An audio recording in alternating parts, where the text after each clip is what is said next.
Hi, നോമ്പൊക്കെ വരുമല്ലേ? നമുക്ക് കുറച്ച് ഫ്രൂട്ട്സൊക്കെ ഒന്ന് റീസ്റ്റോക്ക് ചെയ്താലോ? അപ്പോൾ ജിമ്മ് കഴിഞ്ഞ് വന്നിട്ട് ഞാൻ കുറച്ച് ഫ്രൂട്ട്സൊക്കെ പർച്ചേസ് ചെയ്ത് വന്നിട്ടുണ്ട്. പിന്നെ ഡ്രസ്സൊക്കെ മാറിയിട്ട് അതൊന്ന് അറേഞ്ച് ചെയ്യാമെന്ന് വിചാരിച്ചു.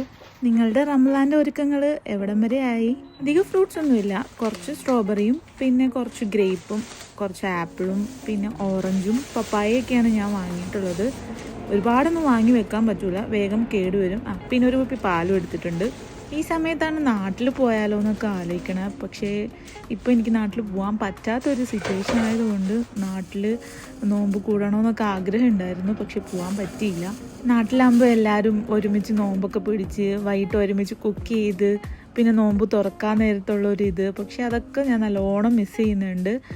പക്ഷെ ഒന്നും ചെയ്യാൻ പറ്റൂല, സാഹചര്യം ഇതായതുകൊണ്ട് നമുക്ക് ഇവിടെ ഒറ്റയ്ക്ക് തന്നെ ഇങ്ങനെ സർവൈവ് ചെയ്യാമെന്നല്ലാണ്ട് വേറെ ഓപ്ഷനൊന്നുമില്ല.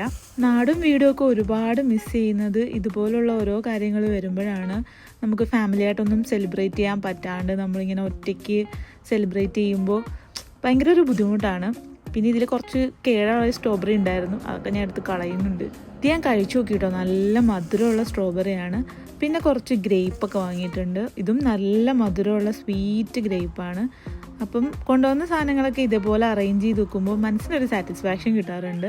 പിന്നെ കുറച്ച് മുട്ടയും കൂടി റീസ്റ്റോക്ക് ചെയ്യാമെന്ന് വിചാരിച്ചു. പിന്നെ വാങ്ങി വന്ന സാധനങ്ങളൊക്കെ അതാത് സ്ഥാനത്ത് അറേഞ്ച് ചെയ്ത് വെക്കുമ്പോൾ പിന്നീട് എടുക്കാൻ കുറച്ച് എളുപ്പമായിരിക്കും. ഇനി ഇത് കഴിഞ്ഞിട്ട് വേണം, കുറച്ച് ക്ലീനിങ് പരിപാടികളും ഉണ്ട്, അത് കഴിഞ്ഞിട്ട് വേണം എനിക്ക് എൻ്റെ ട്രക്കിലേക്ക് പോകാൻ വേണ്ടി. പിന്നെ ഈ ഒരു ട്രേ ഞാൻ അന്ന് ഒരു അൺബോക്സിങ് വീഡിയോ കാണിച്ചില്ലേ, അത് ടെമോന്ന് വാങ്ങിയതാണ്. നല്ല യൂസ്ഫുൾ ആയിട്ടുള്ളൊരു പ്രൊഡക്റ്റാണ് കേട്ടോ. അപ്പോൾ നിങ്ങൾക്ക്, എനിക്ക് തോന്നുന്നത് നാട്ടിലും അവൈലബിൾ ആണ്, ഫ്ലിപ്കാർട്ടിലും ആമസോണിലൊക്കെ. അപ്പോൾ നിങ്ങളൊന്ന് വാങ്ങി ട്രൈ ചെയ്ത് നോക്ക്, നല്ലൊരു യൂസ്ഫുൾ ഐറ്റമാണ്. ഒന്ന് അറേഞ്ച് ചെയ്ത് വെച്ച് കഴിഞ്ഞാൽ നമുക്ക് എടുക്കാനും എളുപ്പമാണ്, കാണാനും നല്ല ഭംഗിയാണ്, കുറച്ച് സ്പേസും നമുക്കിങ്ങനെ ലാഭിക്കാൻ പറ്റും. അപ്പോൾ ഇന്നത്തെ വീഡിയോ ഇത്രയേ ഉള്ളൂ. വീഡിയോ ഇഷ്ടമായെങ്കിൽ ഒന്ന് ലൈക്ക് ചെയ്യണം, ഷെയർ ചെയ്യണം. ബൈ.